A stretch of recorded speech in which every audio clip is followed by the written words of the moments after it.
Clip number 1489۔ اس clip میں آپ قرآن پاک کی سورہ فتح کی آیت نمبر 24 سے 25 تک کی تلاوت، ترجمہ اور تفسیر قرآن صراط الجنان سماعت فرمائیں گے۔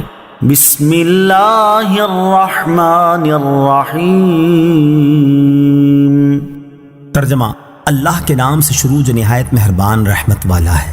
وَهُوَ الَّذِي كَفَّ أَيْدِيَهُمْ عَنكُمْ وَأَيْدِيَكُمْ عَنْهُمْ بِبَطْنِ مَكَّةَ مِنْ بَعْدِ أَنْ أَظْفَرَكُمْ عَلَيْهِمْ وَكَانَ اللَّهُ بِمَا تَعْمَلُونَ بَصِيرًا۔ ترجمہ، اور وہی ہے جس نے وادی مکہ میں کافروں کے ہاتھ تم سے روک دیے اور تمہارے ہاتھ ان سے روک دیے، حالانکہ اللہ نے تمہیں ان پر قابو دے دیا تھا اور اللہ تمہارے کام دیکھتا ہے۔ وَهُوَ الَّذِي كَفَّ أَيْدِيَهُمْ عَنْكُمْ، اور وہی ہے جس نے کافروں کے ہاتھ تم سے روک دیے۔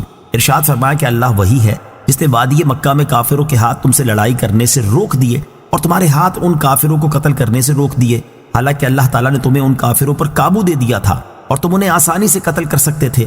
اگر تم انہیں قتل کر دیتے تو دونوں طرف سے لڑائی چھڑ جاتی اور اس لڑائی میں اگرچہ مسلمان ہی غالب آتے، لیکن اس موقع پر یہ مسلمانوں کے حق زیادہ مفید نہ ہوتی، اسی لیے اللہ تعالیٰ نے جنگ کا سبب پیدا ہی نہ ہونے دیا اور اللہ تعالیٰ تمہارے کام دیکھتا ہے۔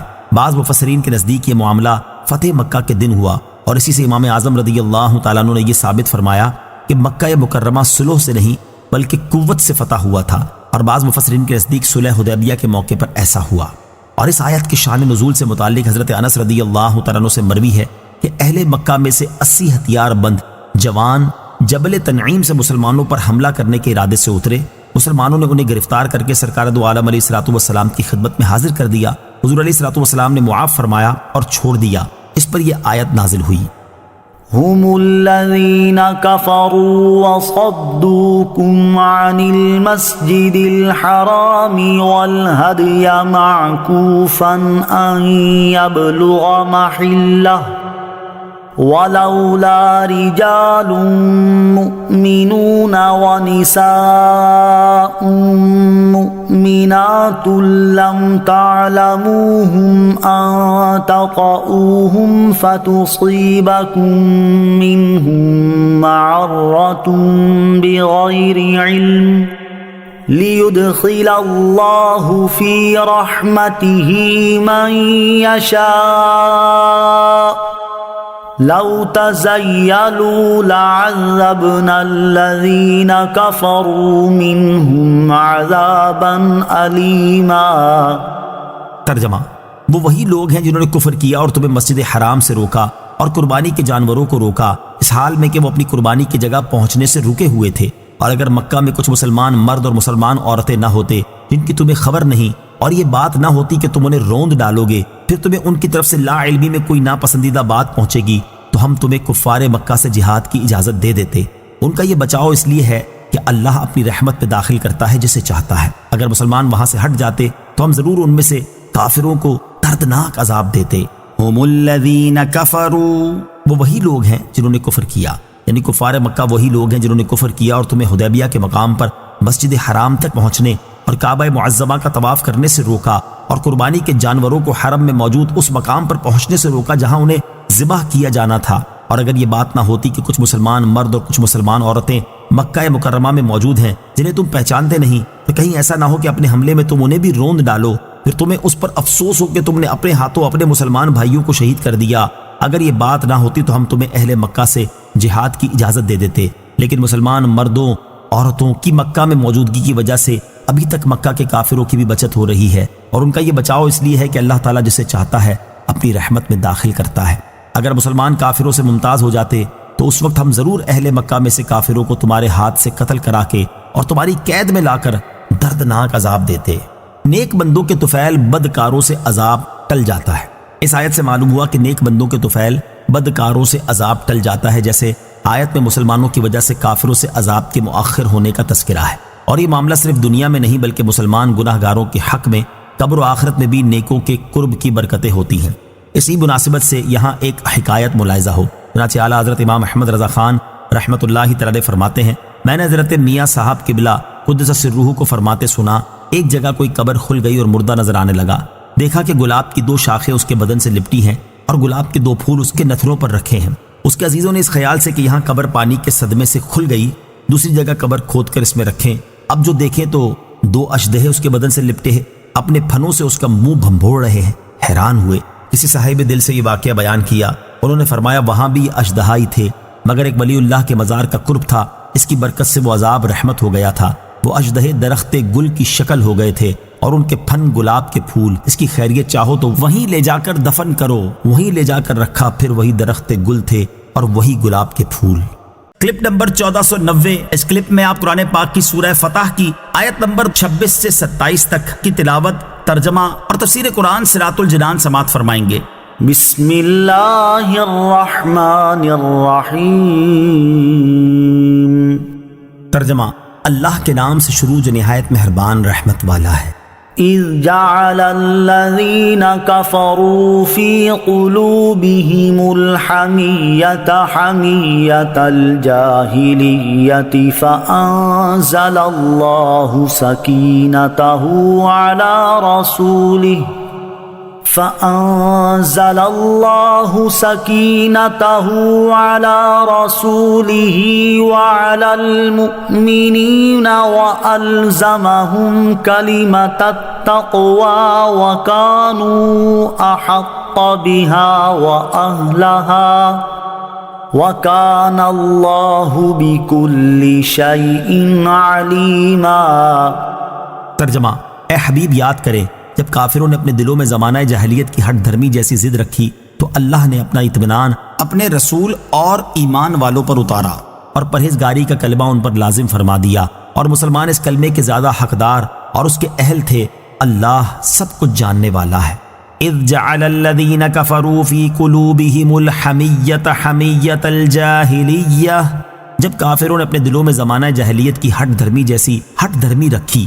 ارشاد فرمایا کہ اے حبیب صلی اللہ تعالیٰ علیہ وسلم وہ وقت یاد کریں جب کافروں نے اپنے دلوں میں زمانہ جاہلیت کی ہٹ دھرمی جیسی ضد رکھی کہ نبی کریم علیہ الصلوۃ والسلام اور ان کے صحابہ کرام رضی اللہ تعالیٰ عنہم کو مکے میں داخل ہونے اور کعبہ معظمہ کا طواف کرنے سے روکا، تو اللہ تعالیٰ نے اپنا اطمینان اپنے رسول اور ایمان والوں پر اتارا، جس کی برکت سے انہوں نے آئندہ سال آنے پر صلح کی۔ اگر وہ بھی کفار قریش کی طرح ضد کرتے تو ضرور جنگ ہو جاتی، اور پرہیزگاری کا کلمہ ایمان والوں پر لازم فرما دیا، اور کافروں کے مقابلے میں مسلمان اس کلمے کے زیادہ حقدار اور اس کے اہل تھے، کیونکہ اللہ تعالیٰ نے انہیں اپنے دین اور اپنے نبی کریم علیہ الصلوۃ والسلام کی صحبت سے مشرف فرمایا۔ اور اللہ تعالیٰ کی شان یہ ہے کہ وہ کافروں کا حال بھی جانتا ہے اور مسلمانوں کی بھی کوئی چیز اسے مخفی نہیں۔ پرہیزگاری کا کلمہ، اس آیت میں بیان ہوا کہ اللہ تعالیٰ نے حدیبیہ میں شریک صحابہ کرام رضوان اللہ تعالیٰ علیہم اجمعین پر پرہیزگاری کا کلمہ لازم فرما دیا۔ اس کلمے سے مراد لا الہ الا اللہ محمد الرسول اللہ ہے، اور اسے تقوی کی طرف اس لیے منسوب کیا گیا کہ یہ تقوی و پرہیزگاری حاصل ہونے کا سبب ہے۔ حضرت حمران رضی اللہ تعالیٰ عنہ سے روایت ہے، حضرت عثمان بن عفان رضی اللہ تعالیٰ عنہ نے فرمایا میں نے نبی کریم علیہ الصلوۃ والسلام کو یہ ارشاد فرماتے ہوئے سنا، بے شک میں وہ کلمہ جانتا ہوں جسے کوئی بندہ دل سے حق سمجھ کر کہتا ہے تو اللہ تعالیٰ اسے آگ پر حرام قرار دے دیتا ہے۔ تو یہ سن کر حضرت عمر بن خطاب رضی اللہ تعالیٰ عنہ نے فرمایا میں تمہیں بتاتا ہوں کہ وہ کون سا ہے، وہ کلمہ اخلاص ہے جو اللہ تعالیٰ نے نبی رحمت علیہ الصلوۃ والسلام اور آپ کے اصحاب پر لازم کیا ہے، اور وہی پرہیزگاری کا کلمہ ہے جس کی ترغیب اللہ تعالیٰ کے محبوب نبی کریم علیہ الصلوۃ والسلام نے اپنے چچا ابو طالب کو موت کے وقت دلائی، اور وہ اس بات کی شہادت دینا ہے کہ اللہ تعالیٰ کے سوا کوئی معبود نہیں۔ آیت فَأَنزَلَ اللَّهُ سَكِينَتَهُ عَلَى رَسُولِهِ وَعَلَى الْمُؤْمِنِينَ سے حاصل ہونے والی معلومات۔ نمبر 1، حدیبیہ میں شریک تمام حضرات مخلص مومن تھے، کیونکہ آیت میں مذکور سکینہ سب پر اترا، تو اگر وہ بیت رضوان والے حضرات مومن نہ تھے تو پھر دنیا میں مومن کون ہے؟ نمبر 2، پرہیزگاری کا کلمہ یعنی ایمان اور اخلاص ان سے جدا ہو ہی نہیں سکتا۔ ان میں سب کے حسن خاتمہ کی یقینی خبر ہے کہ ان صحابہ کرام رضی اللہ تعالیٰ عنہم سے دنیا میں وفات کے وقت قبر میں اور حشر میں تقوی جدا نہ ہو سکے گا۔ لقد صدق اللہ رسولہ الرؤیا بالحق لتدخلن المسجد الحرام ان شاء اللہ آمنین محلقین رؤوسکم ومقصرین لا تخافون فعلم ما لم تعلموا فجعل من دون ذلك فتحا قریبا۔ ترجمہ: بے شک اللہ نے اپنے رسول کا سچا خواب سچ کر دیا۔ اگر اللہ چاہے تو تم ضرور مسجد حرام میں امن و امان سے داخل ہوگے، کچھ اپنے سروں کے بال منڈاتے ہوئے اور کچھ بال ترشواتے ہوئے۔ تمہیں کسی کا ڈر نہیں ہوگا، تو اللہ کو وہ معلوم ہے جو تمہیں معلوم نہیں۔ تو اس نے مکے میں داخلے سے پہلے ایک نزدیک آنے والی فتح رکھی ہے۔ لَقَدْ صَدَقَ اللَّهُ رَسُولَهُ الرُّؤْيَا بِالْحَقِّ، بے شک اللہ نے اپنے رسول کا سچا خواب سچ کر دیا۔ شان نزول: رسول کریم علیہ الصلوۃ والسلام نے حدیبیہ کا قصد فرمانے سے پہلے مدینہ طیبہ میں خواب دیکھا تھا کہ آپ اپنے اصحاب رضی اللہ تعالیٰ عنہم کے ساتھ مکہ معظمہ میں امن سے داخل ہوئے، اور اصحاب میں سے بعض نے سر کے بال مڈائے اور بعض نے ترشوائے۔ یہ خواب آپ نے اپنے اصحاب رضی اللہ تعالیٰ عنہم سے بیان فرمایا تو انہیں خوشی ہوئی، اور انہوں نے خیال کیا کہ اسی سال وہ مکہ مکرمہ میں داخل ہوں گے۔